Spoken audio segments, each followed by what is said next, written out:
All right, buckle up. We're diving deep into a country that officially popped onto the world map in 2002. Yeah, this century. We're talking Timor Leste. Before that, this slice of land was a Portuguese colony for over 400 years, then annexed by Indonesia in 1975. After a ton of conflict, they finally declared independence, making them one of the freshest nations out there. Geographically, it's in Southeast Asia, splitting an island with Indonesia. The whole country is about 14,870 square kilometers. That's smaller than Connecticut, around 5,741 square miles.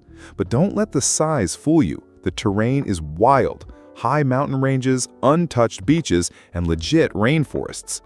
Climate-wise, you've got two seasons, rainy and dry. Average temp year-round, a balmy 30 degrees Celsius, that's about 86 degrees Fahrenheit. Tourism isn't a big machine here yet, so it still has that raw, pristine beauty. It's one of the quietest, least commercialized spots in Southeast Asia. As of 2024, we're looking at about 1.3 million people.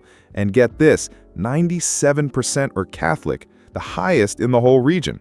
Official languages are Tatum and Portuguese, but only about 30 to 35% actually use Portuguese day to day. Most folks speak Tatum or local dialects. And the younger crowd? They're often fluent in English and Indonesian. It's not uncommon for someone to juggle 3 or 4 languages in a single sentence. Pretty wild, right? So, you've probably heard East Timor in textbooks or on the news for decades, but here's the kicker. That's not its official name. Since 2002, after independence, the government chose Timor Leste. So why is East Timor so stuck in our heads? Well, between 1975 and 1999, Indonesia called it Timor Timor, which, surprise, means East Timor in Indonesian. Western media just ran with the English translation. Old habits die hard, even though the country's actually Timor Leste. And here's a fun fact. Timor comes from the local word for east, and Leste is Portuguese for, you guessed it, east. So Timor-Leste literally means east-east. Sounds a bit like a glitch in the Matrix, but using Portuguese, the colonizers' language, is a deliberate way for them to assert their own identity, separate from Indonesian influence, and connect with other Latin-speaking countries. The women in Timor-Leste, they've got this incredible natural beauty. They often rock traditional sarong skirts with colorful hand-tied scarves, a look you won't find anywhere else in Southeast Asia. And they're not just standing by. Women are central to society. They're the main labor force in agriculture, the keepers of culture, and increasingly, they have a voice in politics. We're talking 38% of parliamentary seats held by women, one of the highest rates in Southeast Asia. That's some serious girl power. But here's the paradox that's hard to swallow. Timor-Leste still has one of the highest rates of early marriage. Over 20% of Timorese women marry before they hit 18. Most of these are arranged marriages, often with huge age gaps, sometimes up to 30 years. Dowries and family traditions often outweigh love or a woman's choice. It's a tough reality, but things are slowly shifting thanks to education and access to foreign languages.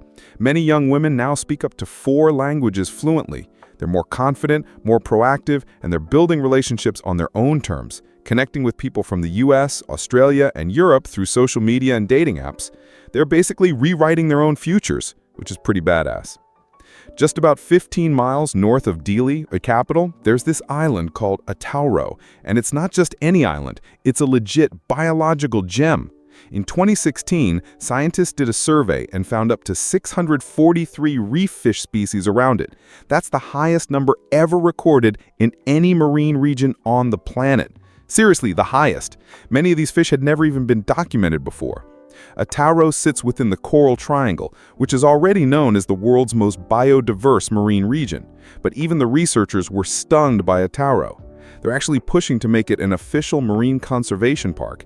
Beyond the science, this place has insane potential for marine ecotourism. You could just put on a diving mask and explore an entire underwater universe. And it's not just fish. The waters around Timor-Leste are prime spots for dolphin and whale watching. You might see giant whales breaching right next to your boat or pods of dolphins putting on a private show. No VIP ticket needed.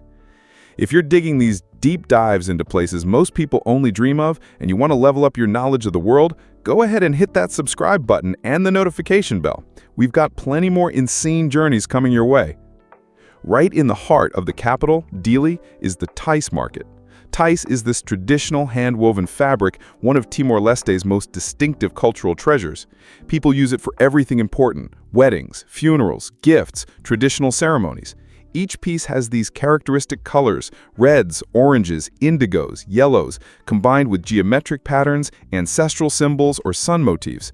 No two pieces are alike, each one represents a specific region or community. It's so significant that in 2021, UNESCO recognized Tais as intangible cultural heritage of humanity.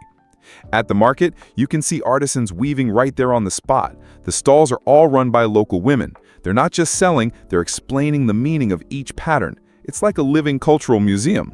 You can also find bronze jewelry, brocade bags, traditional musical instruments, and local amulets. Sometimes they even have weaving demos or folk dances right there in the market. Scattered throughout the highlands, you'll see these houses with tall, pointed roofs shooting skyward, some reaching up to 15 meters, that's about 49 feet high. These are the Uma Lulik, the most sacred cultural symbol in the nation. They're built entirely by hand from forest wood and local palm leaves. And here's what's wild: no nails. The whole structure is connected using traditional handicraft techniques passed down through generations. Not just anyone can walk into an Uma Lulik. There's a guardian, usually a clan chief or shaman, who's the only one allowed inside to perform ancestral worship rituals, pray for good weather, abundant harvests, or health. There are still about 200 of these houses maintained across the country. During festivals, people gather around them to sing, dance, and tell ancient legends. It's how they keep their history alive. Now, for a country that's still pretty under the radar on the tourist map, Timor Leste has a pretty valuable passport. Thanks to deep historical ties with Portugal, Timorese citizens can currently travel freely to countries in the Schengen area in Europe for up to 90 days without needing a visa. That's a privilege many larger countries don't have. And they're pretty open to international tourists too. If you're a U.S. citizen, you can get a visa right at Dili's international airport or seaport. It's valid for 30 days. You just need to show your travel plan, accommodation confirmation, and proof you've got enough funds, currently about $150 per day. And if you're from most European Union countries, you don't even need a visa for stays up to 90 days. Pretty flexible, huh? Okay, here's where things get really interesting, especially if you're thinking about visiting or, hey, even trying that digital nomad life. Timor-Leste might be a small nation, but the cost of living is not cheap. In fact, it's way more expensive than most people would ever guess. In the capital, Dili, a one-bedroom apartment in the central area can run you anywhere from $500 to $1,200 a month. That's on par with many mid-sized cities right here in the States. Want a 2- or 3-bedroom place? You could be looking at $1,500 to $2,500 a month. Groceries? Local veggies are cheap, like $1 for a couple of pounds of potatoes, but if you want imported stuff from Australia or Indonesia, expect to pay double. A local meal will only set you back about $3 to $5, but a Western-style restaurant for two, that could easily be $40 to $60. Transportation is either super cheap or premium. Locals use these little buses called microlets for about 25 cents a trip. But if you rent a private car, get ready to shell out around $70 a day, not including gas, which can be up to $5 a gallon. So, to live comfortably alone in Dili, you'd need around $1,000 to $1,500 a month. That's a far cry from the super cheap Southeast Asian paradise some might imagine. So, the next time you think about undiscovered nations, remember Timor Leste. It's a place of incredible contrasts, from ancient traditions and world-class natural wonders to some very 21st century economic realities.